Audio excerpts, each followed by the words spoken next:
So, we've got a busy end to the week for the US dollar. We're going to be looking at several high impact macroeconomic data releases, as well as the upcoming US election.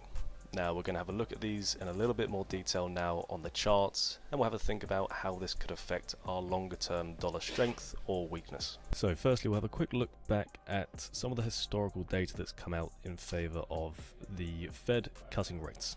Now, at the moment, we are obviously one cut in for the Fed.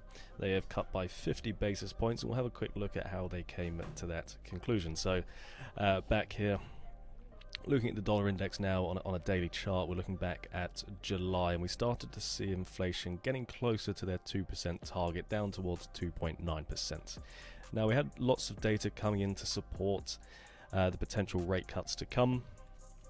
We saw lower PMIs, we saw increase in jobless claims, we saw lower than expected non-farm payrolls, and higher than expected unemployment releases. Now, all of this building the bigger picture for a weaker labour market, a generally weaker economy, and ultimately providing the Fed with more confirmation to then cut the current interest rates.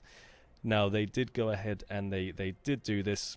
They did provide some forward guidance in the sense that they did let us know that what they would be looking to do is cut by 50 basis points. Now, what this provided was a chance for the markets to price this cut in.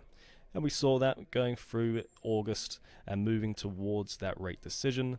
We did start to see that pricing in from the markets. We started to see the dollar decreasing in value relatively aggressively before finding this low around August 26th. Now, going forwards from here, we saw again another decrease in inflation to 2.5%, further increasing the likelihood of that 50 basis point cut, followed then by the 50 basis point cut. Now, this was the first cut by the Fed since their rate hiking cycle. Now, what we do kind of see that's fairly interesting here is a relatively small reaction from the market. We didn't see a big sell-off, we didn't see a big reaction, because those markets had already priced in that 50 basis point cut. So this was not a surprise to the markets. Everyone saw this coming, so there was nothing really to be done. And that's ultimately what we saw. We saw a bit of a consolidation, no big moves. There was some communication of a further 50 basis point cut from the Fed, but from the position they were in, that was fairly unlikely. Data wasn't yet at a point where they weren't at their target percent of inflation at 2%. There were lots of questions on whether the 50 basis point cut initially was too aggressive, and they did state they were very data dependent. So again, not much of a move from the markets to continue. Now, from that initial 50 basis point cut, we have seen a raft of stronger data going against the continuation of that aggression from the Fed. We have seen stronger PMIs. We have seen increasing Treasury yields. We have seen higher than expected non-farm payrolls. We've seen lower than expected unemployment rates, higher average hourly earnings, and the list goes on.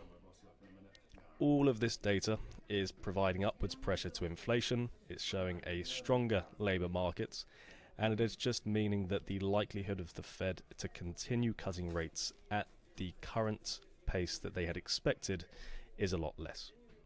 Now, what we're currently waiting for is further confirmation through the macroeconomic data releases for this week as to the Fed's next move. So going forwards into the end of this week, we're going to see US GDP, we're going to see US PCE, or personal consumption expenditure, which is another gauge of inflation.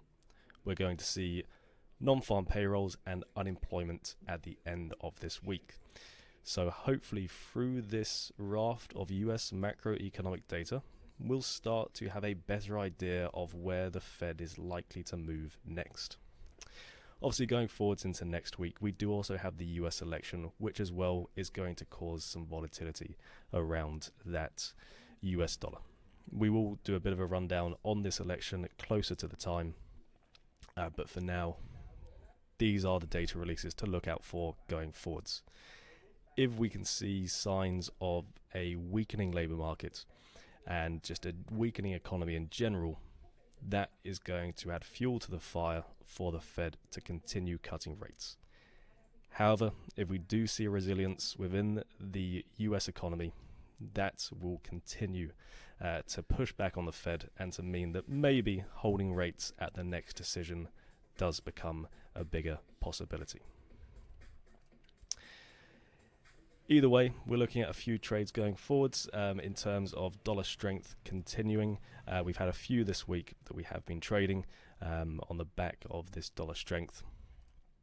So going forward, it's really just going to be a matter of trying to identify a bit more longevity to this move and identifying where exactly might we see this headed.